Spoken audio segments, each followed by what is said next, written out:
இலங்கைக்கு நியூசிலாந்து அரசாங்கம் வழங்கும் நிதியுதவி மேலும் விரிவுபடுத்தப்படும். உள்ளூராட்சி மன்ற தேர்தலின் செலவு அறிக்கையை சமர்ப்பிப்பதற்கான கால அவகாசம் இன்றுடன் நிறைவு. தமிழ் தேசிய கட்சிகள் ஆட்சி அமைப்பதற்கு ஆதரவளிக்க தமிழ் தேசிய பேரவை தீர்மானம்.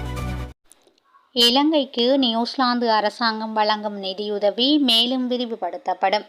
இலங்கைக்கு உத்தியோகபூர்வ விஜயம் மேற்கொண்டுள்ள நியூசிலாந்து பிரதமரும் வெளியுறவு அமைச்சருமான வின்சென்ட் பீட்டர் ஜனாதிபதி அனுரகுமார திசாநாயக்காவுக்கும் இடையிலான சந்திப்பு நேற்று பிற்பகல் ஜனாதிபதி அலுவலகத்தில் இடம்பெற்றுள்ளது. கடந்த ஜனாதிபதி தேர்தலிலும் பொது தேர்தலிலும் வெற்றி பெற்ற குறிப்பிடத்தக்க வெற்றிகளுக்காக ஜனாதிபதி அனுரகுமார திசாநாயக்க மற்றும் புதிய அரசாங்கத்துக்கு நியூசிலாந்து அரசாங்கம் மற்றும் மக்களின் வாழ்த்துக்களை தெரிவித்த பிரதமர் இரு நாடுகளுக்கும் இடையிலான நீண்டகால நட்புறவை வலுப்படுத்துவதே தமது அரசாங்கத்தின் நோக்கம் என்றும் தெரிவித்துள்ளார்.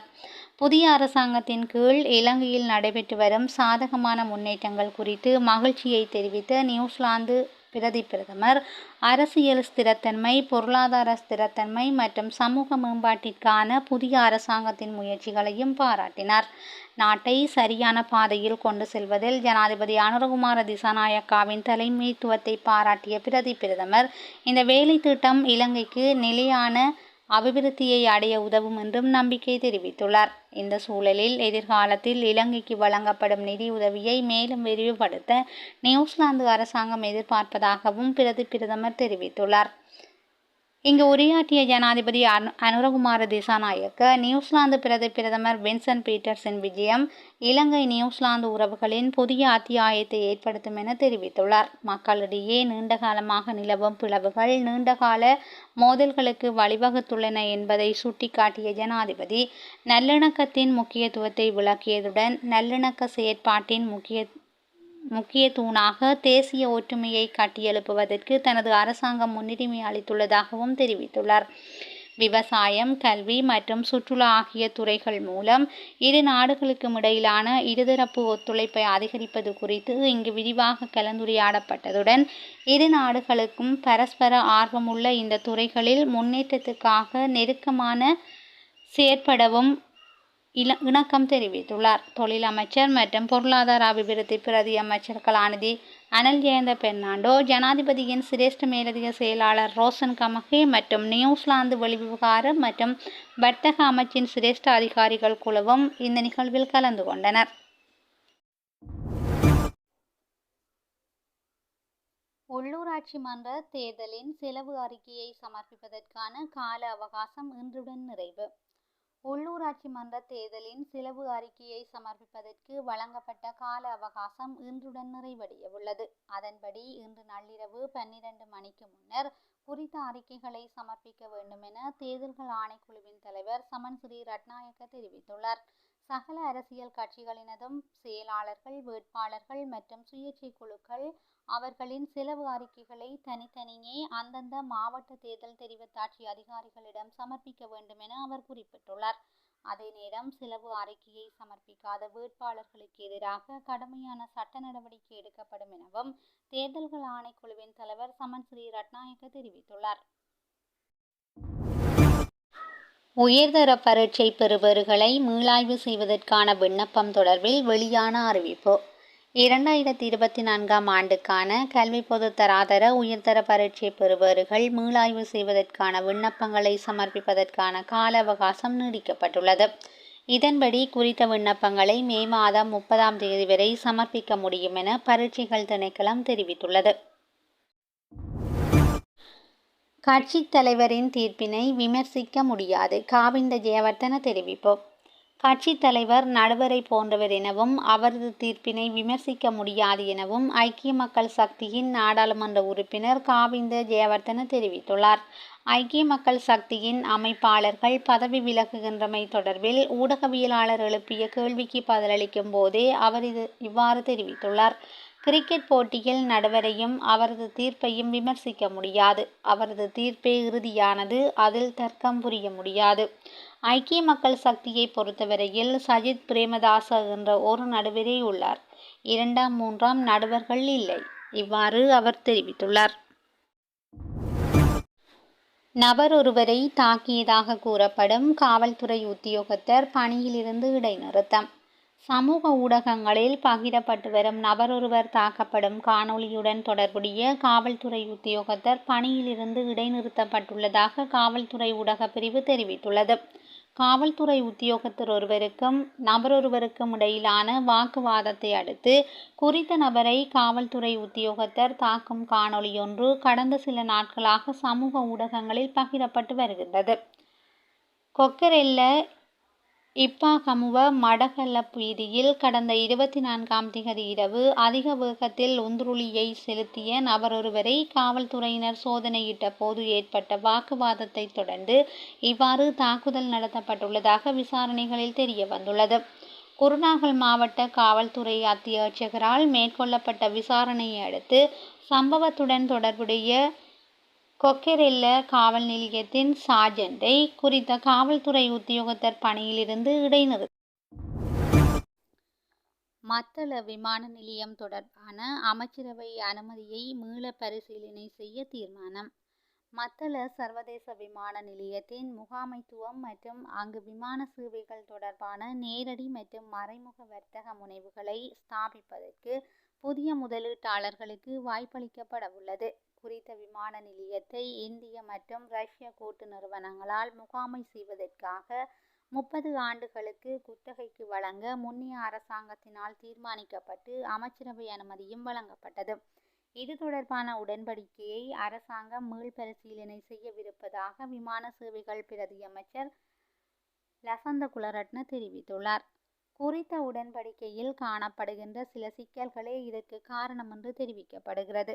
இந்த நிலையில் மத்தள விமான நிலையத்தில் விமான சேவைகள் சார்ந்த புதிய வர்த்தக முயற்சிகளுக்கு புதிய முதலீட்டாளர்களின் ஆர்வ வெளிப்பாட்டை கோர தீர்மானித்துள்ளதாக அவர் தெரிவித்துள்ளார். மேர்வின் சில்வா, பிரசன்ன ரணவீர உள்ளிட்ட 5 சந்தேக நபர்களுக்கு விளக்கமறியல் நீடிப்பு. கிரிபத்கொட பகுதியில் அரச காணியை போலி ஆவணங்களை பயன்படுத்தி விற்பனை செய்ததாக கூறப்படும் சம்பவம் தொடர்பில் மேர்வின் சில்வா மற்றும் பிரசன்ன ரணவீர உள்ளிட்ட 5 சந்தேக நபர்களையும் எதிர்வரும் ஜூன் மாதம் 9ஆம் திகதி வரை தொடர்ந்தும் விளக்கமறியலில் வைக்க உத்தரவிடப்பட்டுள்ளது. மகர நீதவான் நீதிமன்றில் நேற்று இந்த உத்தரவு பிறப்பிக்கப்பட்டுள்ளது. அனைத்து இராணுவ முகாம்களிலும் இராணுவ சிப்பாய்கள் நலன்புரி பிரிவு ஆரம்பம். நாட்டில் அனைத்து இராணுவ முகாம்களிலும் நேற்று முதல் இராணுவ சிப்பாய்கள் நலன்புரி பிரிவொன்று நிறுவப்பட்டுள்ளதாக இராணுவ தலைமையகம் தெரிவித்துள்ளது. இராணுவ தளபதி லெப்டினன்ட் ஜெனரல் லசந்த ரொட்ரிகோவின் அறிவுறுத்தலுக்கு அமைய இந்த திட்டம் ஆரம்பிக்கப்பட்டுள்ளது. அதன்படி குறித்த சிப்பாய்கள் நலன்புரி பிரிவு அனைத்து இராணுவ முகாம்களிலும் உள்ள கட்டளை அதிகாரிகளின் மேற்பார்வையின் கீழ் செயற்படும். இதன் மூலம் ஓய்வு பெற்ற, அங்கவீனமுற்ற மற்றும் உயிரிழந்த இராணுவ சிப்பாய்களின் குடும்பங்களுக்கான நலன்புரி நடவடிக்கைகள் எளிதாக்கப்படும் எனவும் இராணுவ தலைமையகம் தெரிவித்துள்ளது. தமிழ் தேசிய கட்சிகள் ஆட்சி அமைப்பதற்கு ஆதரவளிக்க தமிழ் தேசிய பேரவை தீர்மானம். வடக்கு கிழக்கில் உள்ள உள்ளூராட்சி மன்றங்களில் கூடிய ஆசனங்களை அல்லது சமனான ஆசனங்களை பெற்றிருப்பின் அங்கு கூடுதல் வாக்குகளை பெற்ற தமிழ் தேசிய கட்சிகளுக்கு தவிசாளர் தெரிவில் ஆதரவு வழங்குவதற்கு தமிழ் தேசிய பேரவை தீர்மானித்துள்ளது. அறிக்கை ஒன்றை வெளியிட்டு இதனை தெரிவித்துள்ள தமிழ் தேசிய பேரவையினதும் தேசிய மக்கள் முன்னணியினதும் தலைவர் நாடாளுமன்ற உறுப்பினர் கஜேந்திரகுமார் பொன்னம்பலம் அவ்வாறான சபைகளுக்கான தவிசாளர் தெரிவில் தமிழ் தேசிய பேரவை போட்டியிட மாட்டாது எனவும் குறிப்பிட்டுள்ளார். தமிழ் தேசிய பேரவையின் தலைவர்கள் தமிழ் தேசிய பேரவையின் சார்பில் அகில இலங்கை தமிழ் காங்கிரஸ் கட்சியின் சின்னத்தில் போட்டியிட்டு வெற்றி பெற்ற உறுப்பினர்கள் மற்றும் மேலதிக ஆசனங்கள் மூலம் நியமிக்கப்பட்ட உறுப்பினர்கள் கூடி கலந்துரையாடி கொள்கை அடிப்படையில் ஏகமனதாக இந்த தீர்மானத்தை எடுத்துள்ளதாக அவர் தெரிவித்துள்ளார். அதன்படி தமிழ் தேசிய பேரவை அதிக வாக்குகளை பெற்ற சபைகளில் தவிசாளர் தெரிவுக்கு போட்டியிடும்.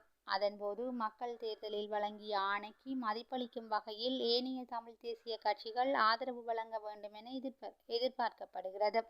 பெற்றுக்கொண்ட வாக்குகளின் எண்ணிக்கையில் 2வது நிலையில் இருக்கும் சபைகளில் துணை தவிசாளர் பதவிக்கு தமிழ் தேசிய பேரவை போட்டியிடுவதுடன் வாக்குகளின்படி ஏனைய சபைகளில் இரண்டாவது நிலையில் இருக்கும் சக தமிழ் தேசிய துணை தவிசாளர் தெரிவுக்கு ஆதரவு வழங்கும்.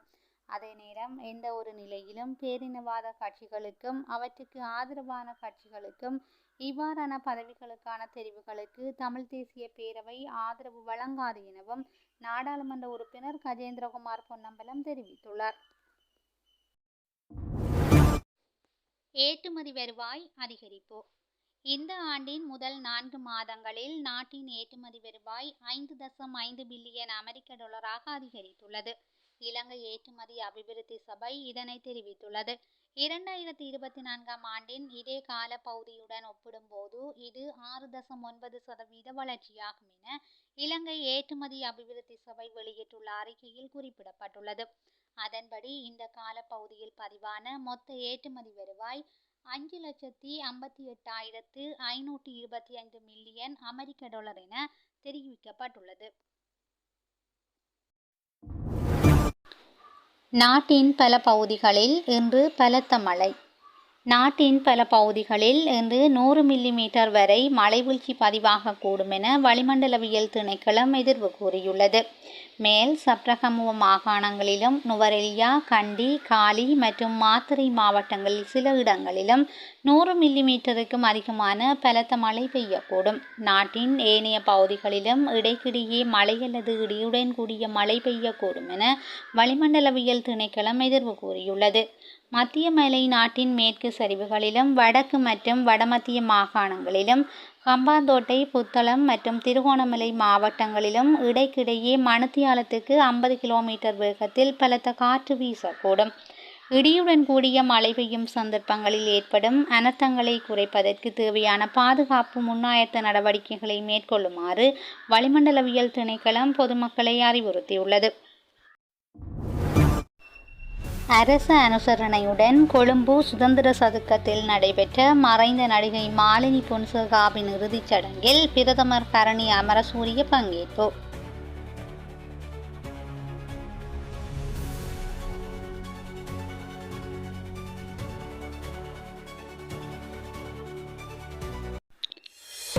செய்திகளை உடனுக்குடன் தெரிந்து கொள்ள எஸ்எல் தமிழ் வலையொலி பக்கத்துடன் இணைந்திருங்கள். நன்றி, வணக்கம்.